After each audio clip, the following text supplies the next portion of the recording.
बहुत गहराई के साथ इस रामचरितमानस को लिखा। उन्होंने कहा मैंने तो बहुत मेहनत से पाया, चलो एक कलयुग के जीवों के लिए सरल कर दे।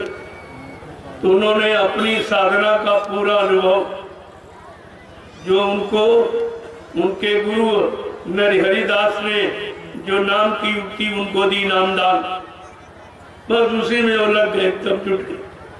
क्योंकि संसार के तरफ से सब जान चुके थे। गृहस्थ आश्रम में रहकर सब देख लिया कि पत्नी क्या है, बेटा बेटी क्या है, ये क्या है, वो क्या है, सब समझ लिया। इसलिए संत समझने के लिए गृहस्थ आश्रम में आते।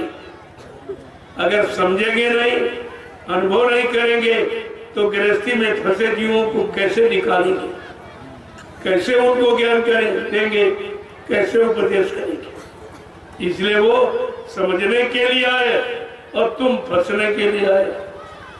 तुमको अभी नहीं मालूम है कि समझना किसे कहते हैं, फंसना किसे। कहा कि आए थे हरिभजन को होटल लगे के पास, किस कारण प्रवेश किया और कहा के कहा फंस के रह गए। अब बेचारे निकली नहीं पा रहे, क्योंकि जिनको अनुभव था उनकी बात आपने मानी नहीं। कहा था घर गृहस्थी परिवार में रहना, लेकिन थोड़ा संयम से। संयम शब्द बड़ा कठिन है। पूरे शरीर के हर द्वार पर जब संयम को लगा दोगे तो ये मानव जीवन सार्थक हो जाए। सब कुछ करते हुए आप किसी में फंसोगे नहीं, किसी में आसक्ति नहीं आपकी होगी, किसी से ऐसा लगाव नहीं होगा कि बगैर उसके आप रह नहीं पाते। ये काम आपका नहीं। इसलिए सब में करना जोड़ा गया, ना शब्द क्यों जोड़ा? सोना, जागना, खाना, चलना, ये क्या है? बोलना, ये सब ना शब्द क्यों जोड़ा? ना का मतलब इसमें है नहीं कुछ, केवल करके देख लो, इसमें कुछ नहीं। और ये कुछ तुम्हारे काम आने वाला नहीं, और ये कुछ तुम्हारे साथ जाने वाला नहीं। इस चीज को समझाने के लिए देखो किस तरह का चयन किया हुआ, हर शब्द में ना जोड़ दिया। इसीलिए महापुरुषों ने कहा अरे चलना पर थकना नहीं, ऐसा चलो कि थको। बोलना पर बकना नहीं, बको ना। खाना पर छको ना, देखना पर तको ना, और करना पर फंसो ना। अगर यह चीज समझ में आ जाए तो गृहस्थ आश्रम के मुकाबले कोई आश्रम, सबसे उच्च कोटि का, सबसे महत्वपूर्ण, जिस गृहस्थ आश्रम के द्वारा सारे आश्रम चलते, ब्रह्मचर्य, वानप्रस्थ और संन्यास, ये सारे आश्रम गृहस्थ आश्रम के द्वारा चलते हैं।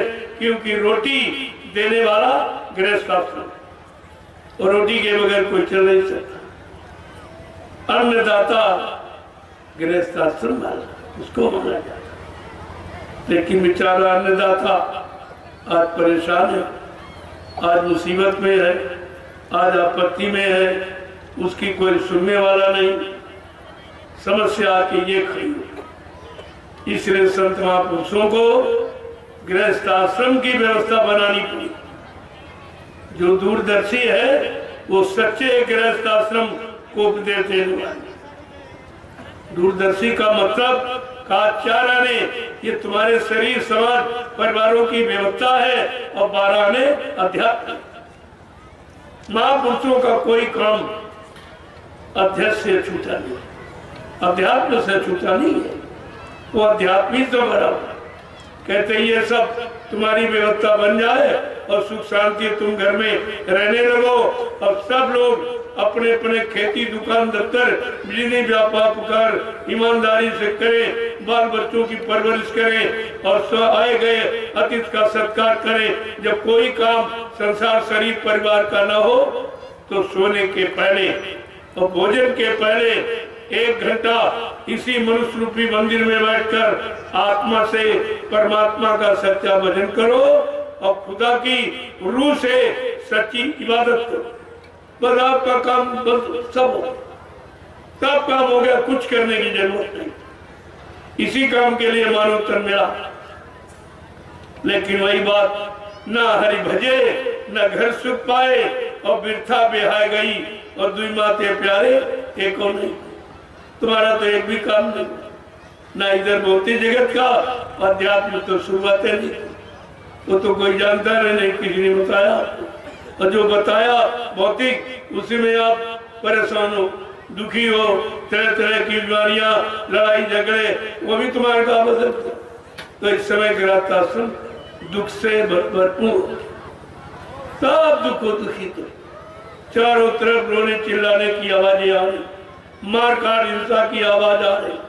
कोई किसी को सुकून शांति न दे सकता, न स्वयं सुकून शांति में रह सकता। जिस देश का, समाज का, परिवार का, मानव इंसान का ऐसा माहौल वातावरण बन जाएगा, उस देश में कुछ भी नहीं रहा। क्योंकि आप जो भी करते हो सुख शांति के लिए करें। जो रात दिन खेती, दुकान, दफ्तर, बिजली, व्यापार, मजदूरी जो करते हो, केवल सुख शांति पाने के लिए। ये बताओ, सुख शांति मिली किसी को? सुख की जगह दुख मिल गया, शांति की जगह शांति हो गई। सुख शांति कहाँ मिल गया? वो भी मेहनत आपको बेकार चली। फिर लोगों ने सोचा चलो चोरी करके देखे, डकैती डाल के देखे, धोखाधड़ी बेईमानी करके देखे, छीना झपटी करके देखे, और बेचारे परेशान हो गए। तुमने सब अच्छा और बुरा सब करके देख लिया और सुख शांति कहीं नहीं।